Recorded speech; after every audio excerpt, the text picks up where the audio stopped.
Gradually, you will become accustomed to doing what is good, and it will become an inherent tendency.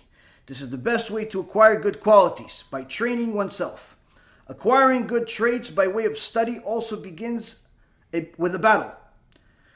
That of tormenting and subjugating the uninhibited desires. Here is the toughest part of the battle, Rabotai. Here is the toughest part of the battle. You see, to think about things we've done wrong is one thing. To think about things we want to do right is also another thing.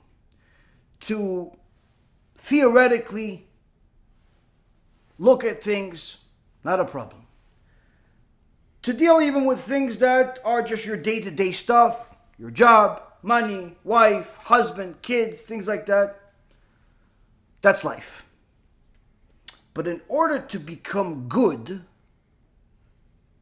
based on a definition of a Kadosh Baruch Hu's Torah, the Chazon Ish is telling us it requires you to win the battle. Which battle? The battle that torments and subjugates your desires. You have a desire. You have a sexual desire. You want to see things that are forbidden to you. You want to do things that are forbidden to you.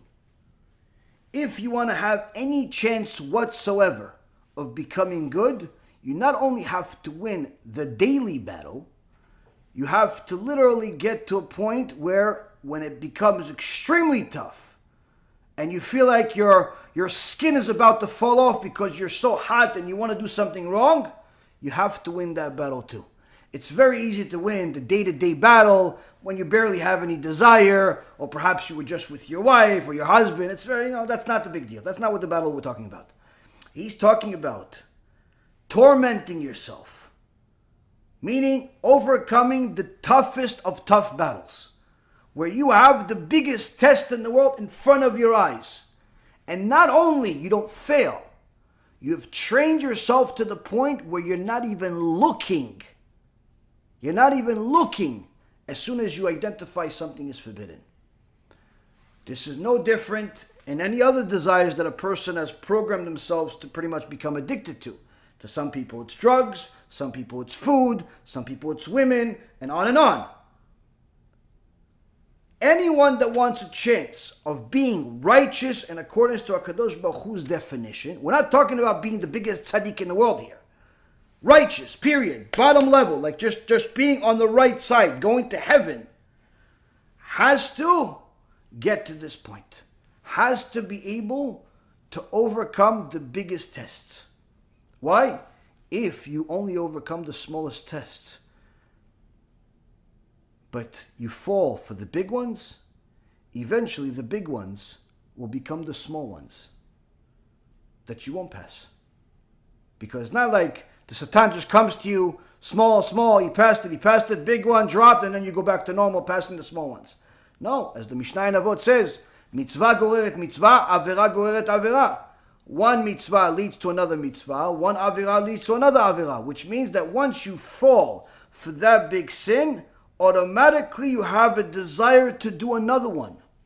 As the Mishnah in a Masechet Yoma and also Masechet Kiddushin, which is quoted actually in this Sefer I've quoted a few times recently, when you go out to war, where he says in the Masechet Yoma page 40 or 86 and in Masechet Kiddushin page 40, Rav Una says that once a person commits a sin, you fall for the test, a woman, forbidden food, stealing, whatever. Once he commits a sin, so obviously he knows it's not good. But because a avera goreret avera, one sin leads to another, he ends up repeating that sin. He's more likely to fall for that sin again. And not in a month from now. Usually the next day. Usually a moment later, it's another sin. The second he makes that sin a second time, in his mind, subconsciously, it becomes permissible. The first time he makes the sin, his Yetzer Hara shows up to him. His Yetzer Hara Tov says, why'd you do this? The Yetzer Hara says to the Yetzer Hara Tov, hey, shut up. Look, nothing happens. What? He just went with that girl. Okay, what are you going to say? Hashem's going to kill him? It's karet. It's bad things. It's gay. No, okay, let's see. No, let's see. Hashem, no, doing anything? Look, nothing happened. So the guy says, you know what? The Yetzer Hara is right. I was scared this whole time to touch this girl, to touch that one, to look at this one, to look at that one. I wanted to be a tzaddik, like the rabbi says. But look, I did it one time, nothing happened. So what did he do? Okay, let's do it again. Second time, guess what? Nothing happens. After the second time he does the sin, the Gemara says, at that moment, it becomes permissible in his mind. It's now not even a sin. Many times people ask me, how come this Rasha, Manis Friedman, keeps coming out with more and more videos that are more heretical than the ones we actually pointed out about? He used to make one heretical video every few weeks, every month, and so on. Now it's practically every video that he comes up with his long beard and his fake religious stature. Every video is worse than the next. How come? The reason is, Rabotai, he has gotten so used to the lies that he actually thinks they're true. He actually thinks that the lies that he says are true. So now, he said only one time years ago that you can't punish a person once he dies and burn a neshama, because how do you burn a neshama? And he has this silly laugh that he has. He thought it was funny, and he got the audience to laugh too. After they laughed, he saw, look, nothing bad happened. So he said it a few more times. Now, he said it practically every day. He says it practically every day. Look, somebody who doesn't keep Shabbos, doesn't keep this, doesn't keep that. Okay, Hashem owes him an apology. Why? It's not his fault that he's in the exile. What? He's going to burn him like those rabbis say? No, how do you burn a neshama? Ha, ha, ha, ha. Over and over again, every video. I think there was a new video that came out yesterday. First, let's understand how you punish a soul. What do you do to hurt a soul? So that, that classical depiction of, the burning with the coals and with the guys with the forks poking you.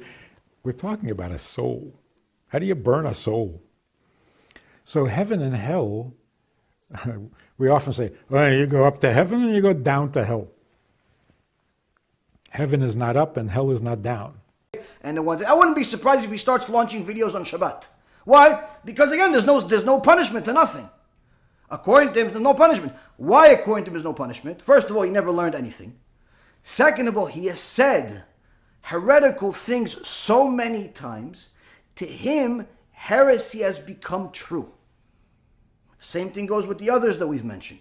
To them, the lies have become true. And this, Rabotai, is one of the things that a person needs to understand.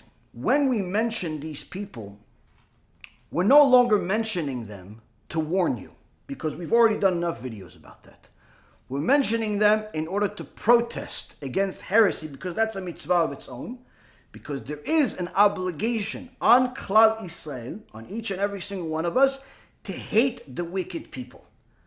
Now, many people think that in Judaism we are the religion of love.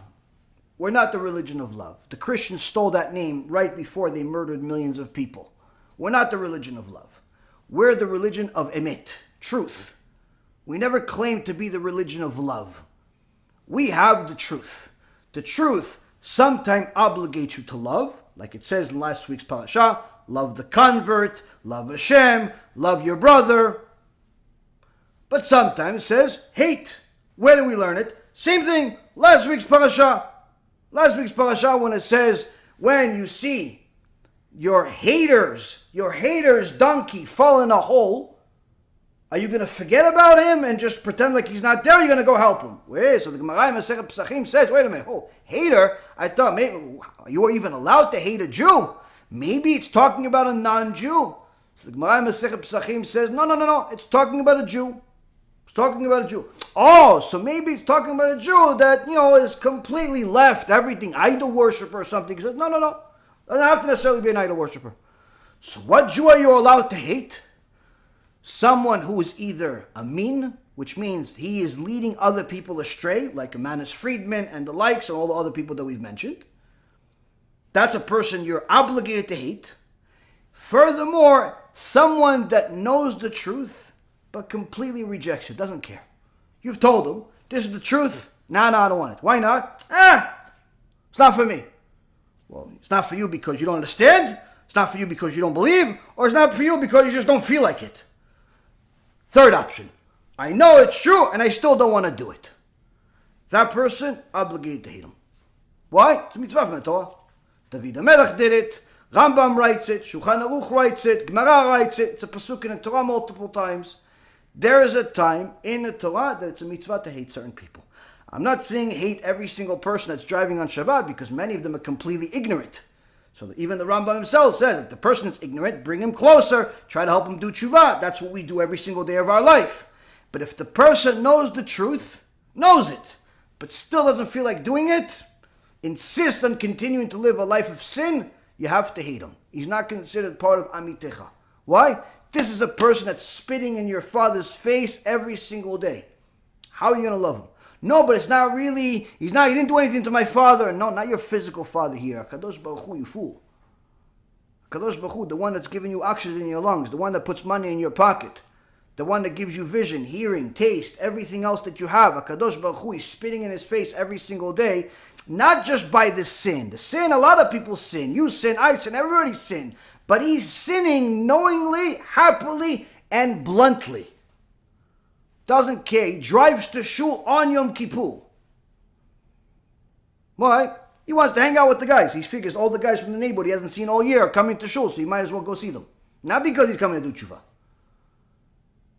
Such a person, obligated to hate him. Obviously, not allowed to give him aliyah, not allowed to count him in minyan, and so on and so forth. If a person is ignorant, never learned anything, this is the first time he's ever seen a shul, he just discovered he's Jewish last week, that's a completely different story. But how many people are really like that? How many people are like the guy that never knows, doesn't even know he's Jewish? How many people are Jews that never saw a synagogue? Not many. They do exist, but they're not many. You can't just decide for people that everybody's a Tinok Shenishba because they didn't go to yeshiva. Many of the Gedolim and the Rav Tzion Abba Shaul, Rav Eliashiv, many of the Gedolim went against some of the Chachamim, including the Chazon Ish, that even considered anyone in the recent generation of Tinok Shenishba because of how easy it became to get access to Jewish information, to Torah, to books, and needless to say today, to shiurim on the internet and so on. Practically, if you know you're Jewish and you know there's a difference between the Jews and non-Jews, there's a Sabbath or Shabbat, whatever accent you want to use to say it, you know that exists, you know Yom Kippur exists, Pesach exists, and you decide that you don't feel like keeping it, you're no longer a Tinok Shenishba. We had one guy call into one of the shiurim the Rabbi Ephraim was doing, and said, Rabbi, listen, I'm a Tinok Shenishba, but I like being a Tinok Shenishba. Like, he wants to be a captured baby. He wants to be completely absolved from mitzvot. He says, if you know what a Tinok Shenishba is, you're not a Tinok Shenishba. Why? Because you obviously heard this from somebody. You know, it's an halachic term. The point being is that a lot of people don't understand how much they're putting on the line by these mistakes. But one of the main reasons why they continue this way is because they have different missionaries, like a Manis Friedman, like a Dror Kasuto, like all of the others that we've mentioned, Prager and Asher Meza, and all of those friends, all of those people that are leading people astray, leading people off the cliff by justifying and rationalizing the evil. Those people, the Shulchan Aruch, the Gemara, the Rambam, across the board, says it's an obligation to hate them.